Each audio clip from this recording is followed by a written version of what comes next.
Dieudonné Somba et Misanga Nyamzine, très remontés contre Kanto, ils démontrent en réalité que c'est un homme animé d'un sentiment de clivage. Pourquoi? Dans quel contexte? Eh bien, la suite de cette vidéo vous en dira plus. Mais Kanto va signifier pourquoi il se bat et surtout, Aristide Mono doit nous donner une peinture de quoi le Cameroun sera après ce gouvernement, quel que soit le temps qu'il fera.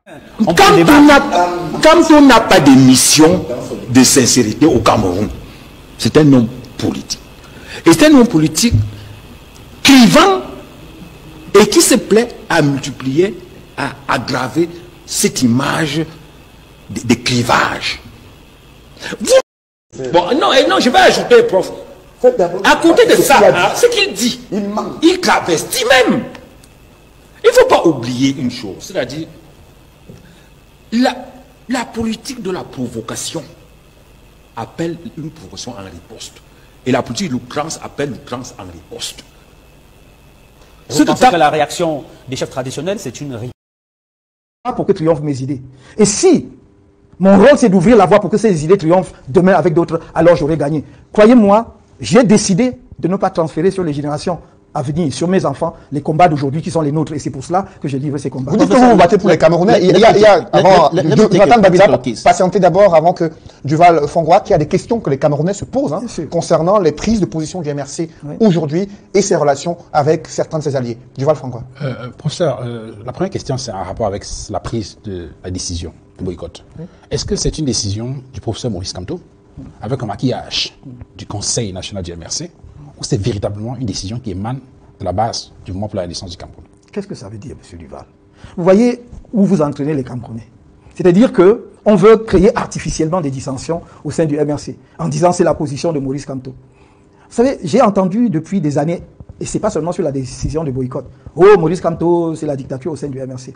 Mais à chaque fois, on vous montre le directoire. Et à chaque fois, vous avez vu que je convoque les réunions du directoire pour qu'on délibère collectivement, y compris parfois sur des sujets qui relèvent de mes attributions propres, uniques, pour lesquels je n'ai pas besoin de convoquer le directoire, je le fais. Et là, on soupçonne parce que ça intéresse le RDPC de faire croire qu'il y a dictature. Le RDPC qui lui-même ne réunit jamais son comité central, encore moins le bureau politique, on découvre qu'ils vont nous donner des leçons. J'ai convoqué un conseil national. Ce n'est même pas le directoire. Le conseil national est chez nous l'organe qui, en fait, est l'équivalent de la convention, mais qui peut siéger entre deux conventions. Parce que la convention a des attributions plus larges, mais est également plus large dans sa composition. Donc, le Conseil national est plus limité, mais porte effectivement les mêmes missions que la convention. Je l'ai convoqué, et dans les délais, et ils sont venus. Et quand vous me dites, est-ce que c'était un maquillage? Vous avez les vidéos. Est-ce que j'ai une police ou une gendarmerie pour dire que j'en ai mis un derrière chaque militant du MRC? Quand j'ai dit, c'est le rôle, quand vous faites une réunion, je ne vous apprends rien, même votre réunion de rédaction, si le rédacteur en chef arrive avec des lignes qu'il propose, n'est-ce pas? Et on débat et on voit si on arrête ou pas. Demandez s'il y a eu des prises de parole lorsque nous avons abordé le sujet ou pas. Et on vous dira il y a eu des prises de parole, pas une, pas deux, pas trois, plusieurs personnes. Bonjour, ce que les Camerounais doivent savoir, c'est que l'ogre de 82 va tomber un jour.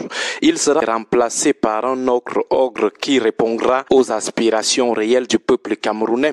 Même si c'est dans 50 ans, ce système va vider le plancher. Cette manière de gérer le pays comme un restaurant familial va chuter.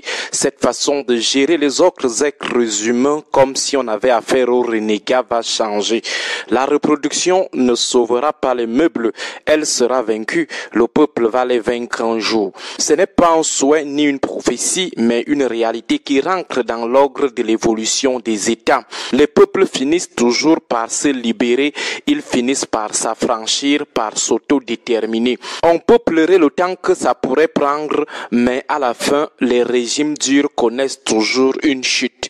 Qui pouvait imaginer la fin de Louis XIV, la fin de Hitler, la fin de Pinochet, la fin de Mobutu ou de Idi Amin Dada? Personne. Qui pouvait imaginer la fin de l'apartheid, la fin de l'esclavage, la fin de la ségrégation raciale institutionnalisée aux États-Unis? Qui pouvait imaginer la fin de ces façons de gérer les êtres humains comme des pingouins? Personne. Et ces systèmes de gouvernement étaient plus féroces que l'ogre de 82, mais ils sont tombés avec leurs hommes et leurs héritiers. C'est le destin de toutes les nations. Elles finissent toujours par s'affranchir. C'est le propre de la dynamique des nations. nation, elle est toujours évolutive. Ils tomberont donc même dans 50 ans, même après notre mort, ils tomberont seulement. Leurs héritiers tomberont aussi. Il n'y a aucun régime qui a résisté à ce destin fatal qui attend les régimes brutaux et prédateurs. L'injustice sociale finit toujours par céder sa place à la justice sociale. L'oppression finit toujours par céder sa place à la liberté, au triomphe des droits de l'homme. Les détournements sauvages des biens du peuple finissent par céder leur place à la restitution des biens volés ou mal acquis. Le peuple rentre toujours dans son droit. On peut tromper un peuple pendant un temps, mais pas tout le temps. Donc, le régime de Yaoundé, comme forme de pratique managériale de l'État, dans un état d'esprit des tacticiens de la terre brûlée, va tomber un jour.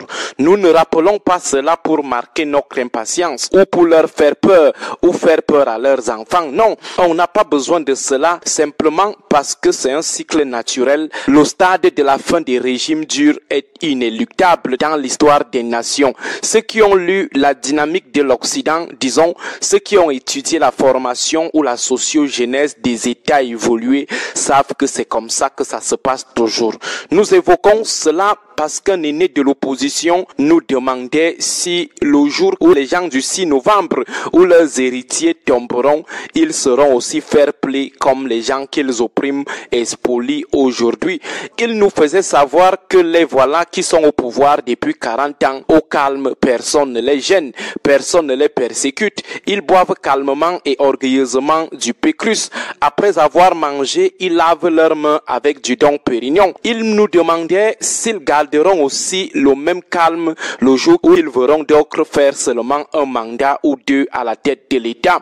Il nous demandait si au moment de la reddition des comptes, ils ne vont pas trop gesticuler, ou le jour où on demandera à leurs enfants de restituer les biens mal acquis qu'ils les ont légués, s'ils vont accepter cela calmement. Il nous faisait savoir qu'il a peur que les gens du 6 novembre ne soient pas fair-play lorsque la loi naturelle de l'évolution des nations aura raison d'eux. Il a pensé à l'exil pour les plus doux, mais pour les autres, il a estimé qu'il pourrait être tenté de faire la force, de vouloir faire le sagat, tenter de rendre vrai le Cameroun ingouvernable, de tout gâter. Cet échange sur l'avenir du Cameroun dans 5, 20, 50 ans et surtout sur la réaction probable des déchus nous a permis de comprendre une réalité qui nous échappe souvent dans nos analyses prospectives. On fait rarement des simulations sur la réaction probable de nos gens le jour où ils perdront le pouvoir, le jour où ils verront aussi les autres au pouvoir. On se demande rarement s'ils seront aussi fair-play,